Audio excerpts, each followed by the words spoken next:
again, Brenda and Larissa in the blue gi and the black belt with the white bar. Mayssa Bastos in the blue gi with the red and the green belt. Oh, with the green and the yellow belt. Yeah. Too much red in the background on the screen. Definitely a guard pull dance right here. We're going to see who makes the first grips. Yep, double guard pull. So from here, we could potentially see a couple double guard pulls if they don't, if somebody doesn't come up in the next 20 seconds. Wow. So they did not. They say that Mayssa sat second. So interestingly enough, the center referee thought that it was a guard pull for Larissa, which would mean that her coming up would give her 2 points as a sweep. The center ref waved that off. They called it a double guard pull, which means that or did they call it a double guard pull? I can't see the points. They didn't. So they actually called it a guard pull for Mayssa. So not even a double guard pull with an advantage for Larissa, just a guard pull for Mayssa. Larissa came up on top, so that means the score is even. Definitely not what Larissa had in mind. She either wanted to get that advantage or she wanted to play on bottom. So for two people with very similar styles who both prefer to be in the bottom to start the fight, that's a big battle to win in the beginning, right? So Mayssa definitely in a good spot here. Brenda in on a bit of a foot lock here on the left side. Yep, she has that grip around to the collar, which really makes things nice and secure. But if you look at the way that Mayssa's foot is pointed, because she knows not to roll inside, it's going to be very difficult for Brenda to roll her all the way over to the left and get the angle she needs with the toes pointed in the totally opposite direction. So it looks very safe.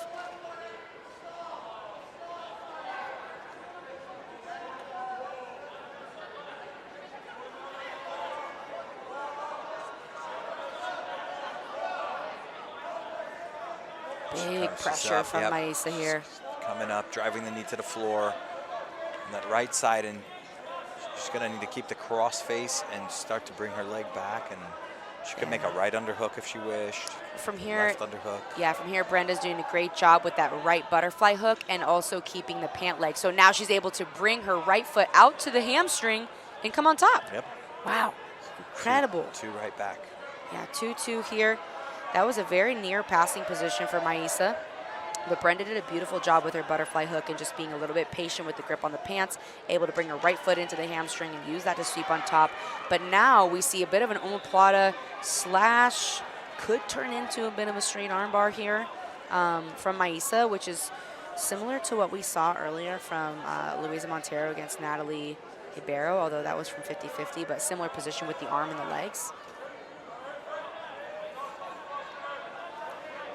Got a foot on the face here from Mayssa, just keeping a little space. I don't think it's intentional. No, yeah, look, Larissa's threaded her right foot through to try to get her left, to try to help get her arm out. Yeah, but now it's a full omoplata. There we go. Oh, and that's not good. Oh, wow, omoplata crucifix here. We saw this from Mason Fowler yesterday. This will be it. And a big choke here from Mayssa Bastos. A lot of crank on the shoulder, but she's go. Almost all the way out, but Mayssa follows lightning quick onto the back and still has that choke in. Amazing what she does with her left foot to follow through. Big hip pressure, triangling her legs around the head. That's a back triangle as well. Wow. Cannot believe she turned that into a triangle, but she's not out yet. Nope. I mean, but it's not secure yet is what I'm saying. Brenda is still rolling out, and that is the right direction to go. So they're going to reset with 2. That's not going to be a DQ because that was the right direction to go in. Yep. So she'll score 2 from that, though, I think. Yeah, she scored 2. No, that's correct. I mean, that's what's in the rule book. If it's the right direction to go, it's 2 points. You know, if it's the wrong direction, it's a DQ. So a lot of people get upset about that, but that's the rule.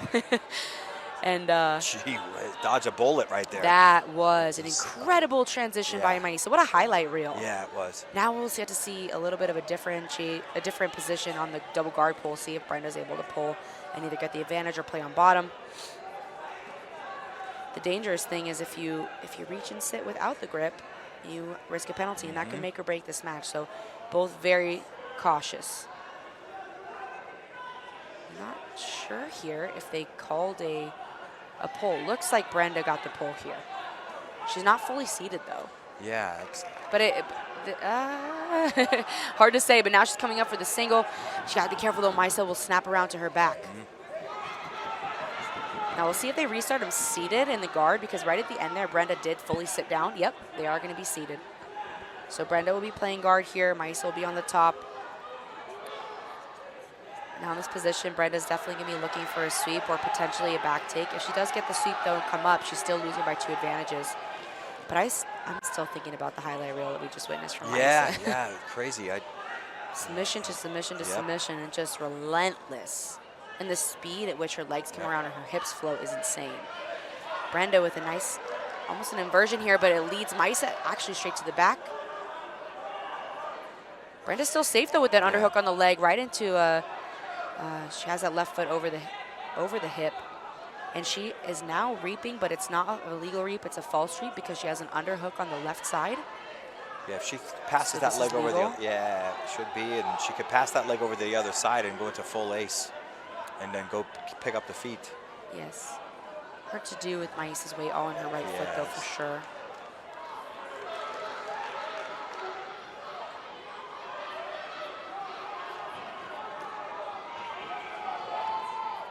Yeah, we see some good posture here from Mayssa Bastos, because Brenda does a great job at using her legs to push up on the hips and extend you and tilt you over. And Mayssa with the good posture to counter that in a beautiful passing sequence from the left to the right. Now back to the turtle. Incredible, incredible speed here and just positional awareness, and the one hook comes in. Stomps that right through and stays in the top position. I love when Mayssa takes the back, she sprawls in rather than rolling through. I think she just has such great dominance from that bridge in position. It's incredible. From here, we'll get to see a grip on the upper body pretty soon. Looks like she's already setting in a collar choke. Has a nice secure seatbelt. Gonna look to feed that collar grip into her left hand, going right under the chin. And she's going to start to get her choke here. Just going to bring her head up on the side. Again, really, really love the way she climbs to the top of the body, going back into the same choke that she was in when they went out of bounds, or before she started the triangle, excuse me. Wow, using the foot on the back of the head to amplify the pressure. But it's not under the chin, which is why I think Brenda's surviving a little bit. But when she goes to defend, she does run the risk of getting put into that triangle again when she reaches up with her arm. Or reaches down with her arm. Yeah, now she got a deeper grip. So she goes back to the mount, back to that 2 collarbone arrow again. She fed her hand a little bit deeper now. Yeah, and so leading with a big 8-2 lead, 3:30 left is Mayssa Bastos. She goes back to the mount, sits back through, crosses the leg over that shoulder. Yeah, it's interesting how she swings her leg around and always ends up behind the head rather than falling off like the majority of people do. It's definitely a sticky situation we see quite often. But again, I love that she stays on top and really forces her opponent to go face down with that big hip pressure. It's a little bit less common, especially in the lighter weight classes, right? Yep. So it's very, very nice to see. See it a little more in the heavier weight classes. But I think Mayssa is a rooster weight that does a great job of using heavy, heavy pressure. Yeah, she's got lots of pressure. See if she gets herself out to her right angle so she can basically cross the feet over the far arm there, the one that's fishing right there. If she can cross her left foot over the top of that bicep. But that's a good defense there from Larissa to 2-on-1 on that choking arm and pull it down. That left arm on the slack of the gi at the bicep. The other one must be on the wrist, I would assume. Yeah, I have a big switch to the body triangle now. So not quite a body triangle, but she does have her left shin all the way across the stomach of Brenda sticking out on the other side. So she could lock the body triangle or she just keep it secure.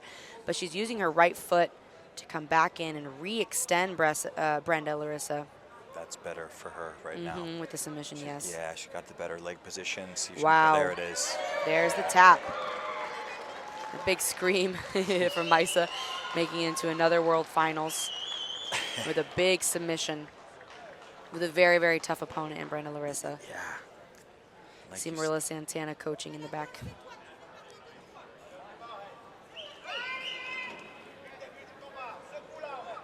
Might see a replay here of that final sequence with the choke, or maybe some highlights from the match. But happy to sit here and see Mayssa very excited too. Comes by it honestly. And very well deserved.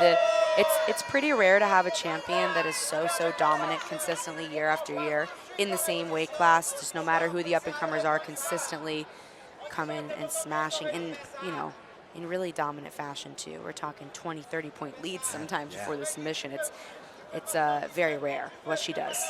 Yeah, incredible job by Mayssa. So she will go into another world final tomorrow.